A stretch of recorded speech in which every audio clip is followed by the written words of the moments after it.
تخلیق کر رہے ہیں جی سرائکی ایک قوم ہے، میں نہیں مانتا. جی یہ میں آئین کے تحت ابھی تک کوئی قومیت نہیں ہے، پاکستان کی 4 ہی قومیتیں ہیں. کہ پنجابی یقیناً پاور میں ہے، اس کا موجودہ اسٹیبلشمنٹ میں، بزنس میں، انڈسٹری میں خوشحال ہے، حصہ زیادہ ہے بائی پاپولیشن. میں اپنے بلوچ دوستوں سے پوچھتا ہوں، میں بلوچوں کا بڑا عاشق ہوں. پاکستان کے بیسٹ اگر انسان کوئی پوچھے نا، میں انسان کہہ رہا ہوں.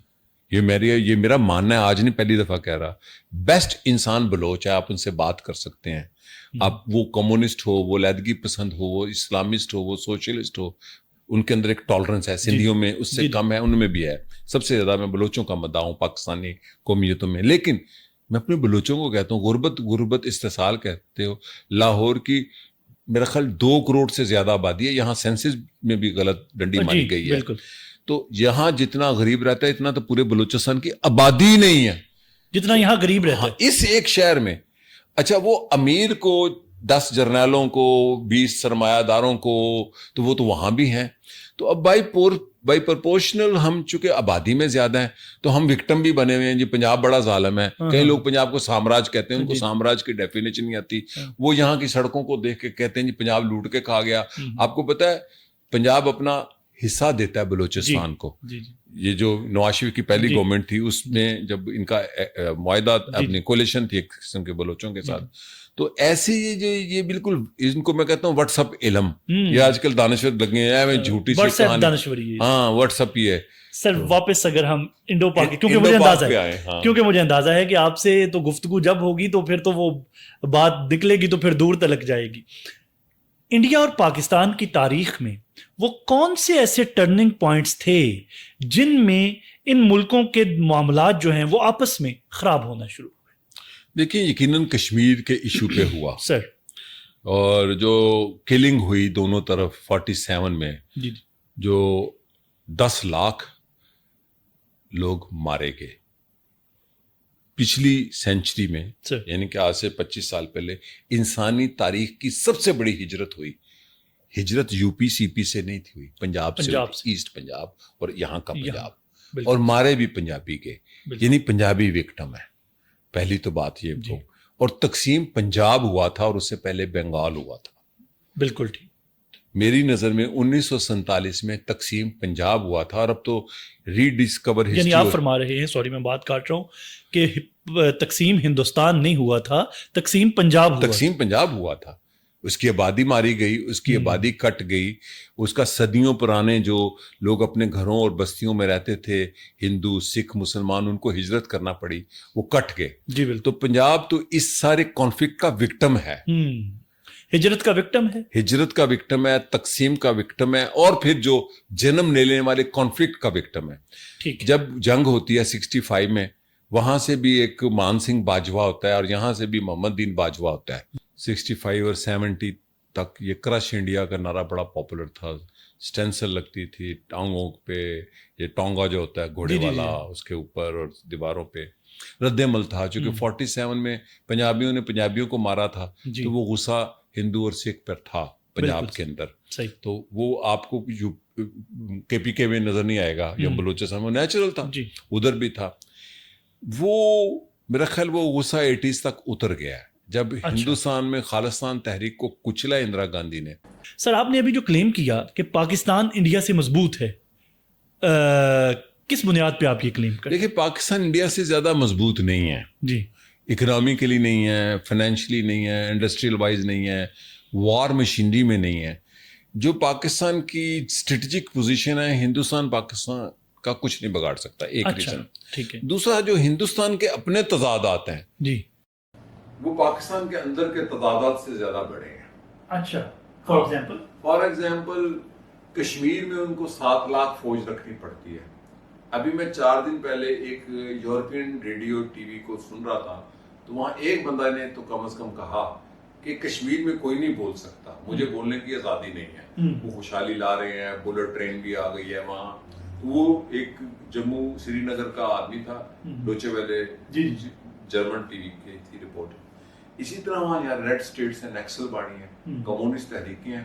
آپ اوپر دیکھ لیں، وہ ان کو ریڈ اسٹیٹس کہتے ہیں, الرجی کی تحریکیں ہیں, وہ ایک کمیونسٹ ریاستیں بنانا چاہتے ہیں. تو ہندوستان کا جو غربت اور ترقی کا تضاد ہے وہ بہت بڑا ہے. اگر خدا نہ خواستہ, میں ذرا بڑا پرسپیکٹو میں بات کروں, کچھ لوگ یہ سمجھ جائیں گے پاکستان ہندوستان کی جنگ ہوئی ہے, پاکستان میں بیلکنائزیشن ہو جائے گی, ملک بن جائیں گے, بلوچستان بن جائے گا, سندھو دیش بن جائے گا. تو یہ یاد رکھیں, ہندوستان میں 7-8 ملک بنے گے. اچھا, جو اس وقت تحریکیں وہاں چل رہی ہیں. ہاں, جو تحریکیں چل رہی ہیں. اچھا سر, دونوں ممالک کے درمیان, انڈیا اور پاکستان کے درمیان لائن آف کنٹرول کی پولیٹیکل اور ملٹری اہمیت کیا ہے؟ ایک تو یہ کہ لائن آف کنٹرول جی جی جب تک یہ ہے, اور آخری جو اس کی ڈاکومنٹڈ شکل سامنے آئی جی جی وہ تھی جولائی 72 جی جی شملہ ماہی, جی ٹھیک ہے, جس میں ایک تو یہ طے پایا کہ یہ بائی لیٹرل تنازع ہے, ٹھیک ہے, اسے دونوں ممالک باہم گفتگو کر کے طے کریں گے. بالکل ٹھیک. ایک, اور دوسرا یہ کہ یہ جو لائن آف کنٹرول ہے جی جی اس میں اسے جو ہے تسلیم کیا جائے گا جی جی, ڈی فیکٹ, ڈی جیور نہیں. اوکے, کیا ڈفرنس کیا ہے؟ ڈی فیکٹو ہے آن دا گراؤنڈ, اوکے, کہ یہ زمینی حقیقت ہے اس وقت کہ اس خطے پہ اختیار انتظامی, مالی, جی جی آبادی پہ, جی قانونی, جی جی یہ پاکستان کا ہے اور اس پہ انڈیا کا ہے. ٹھیک ہے, اس میں جو ایک بہت اہم بات آ گئی نا ایل او سی کے بعد, جی جی جی وہ یہ کہ 1953 میں جو شیخ عبداللہ کا نہرو صاحب کے ساتھ معاہدہ ہوا, جس کے تحت انڈین آئین میں 370 اور 35A, جی جی جس میں کشمیر کو ایک خصوصی سٹیٹس دیا گیا تھا, جی جی چونکہ وہ 1953 تھا. جی, پاکستان نے 370 اور 35A کو کبھی تسلیم نہیں کیا. اوکے, ٹھیک ہے, ٹھیک ہے, تو دیٹ از وائی کہ جب 5 اگست 2019 کو انڈیا نے اپنے والے کشمیر میں کا وہ سٹیٹس جو انہوں نے اپنے آئین میں طے کیا تھا, آرٹیکل 370 اور 35A, جب وہ انہوں نے ختم کیا تو اس پہ پاکستان کا واویلا اس لحاظ سے انٹرنیشنلی, جسے ہم کہتے ہیں نا, اٹ فیل آن ڈیف ایئرس. جی, اس پہ دنیا نے کوئی رد عمل اس لیے نہیں دیا کہ وہ معاہدہ پاکستان اور انڈیا کے درمیان تھا ہی نہیں. اوکے, تو ہمارے ہاں جو لوگ اس معاہدے کو بنیاد بنا کر انسانی حقوق کی خلاف ورزی اور یہ ساری باتیں کہتے ہیں, وہ چونکہ وہ کوئی باقاعدہ معاہدہ تھا ہی نہیں تو اس لیے وہ سب بیجا ہے. آپ 370 اور 35A کی بات کر رہے ہیں, جی وہ بیجا ہے, چونکہ پاکستان اس میں فریق نہیں تھا. ٹھیک, ایک, اور دوسرا میں آپ سے دوسری بات عرض کرتا ہوں, اس میں کچھ تاریخی حقائق ہیں جنہیں ہم بھول جاتے ہیں. دیکھیے, ہندوستان میں 565 نیم خود مختار ریاستیں تھیں. ٹھیک, برطانیہ جب ہندوستان کو 2 حصوں میں تقسیم کر کے رخصت ہوا ہے, جی, تو ان ریاستوں کو یہ اختیار دیا گیا کہ آپ ان پاکستان اور انڈیا میں سے جس کے ساتھ چاہیں الحاق کرنا چاہیں آپ کر لیں, کر لیجیے. ٹھیک ہے, ٹھیک ہے, صرف اس میں جو شرط تھی وہ یہ تھی کہ کنٹیگوٹی ہونی چاہیے. ٹھیک ہے, کنٹیگوٹی کا مطلب ہوتا ہے جغرافیائی اتصال. ٹھیک ہے, یعنی آپ کے ساتھ ان کی زمین جو ہے وہ جڑتی ہو.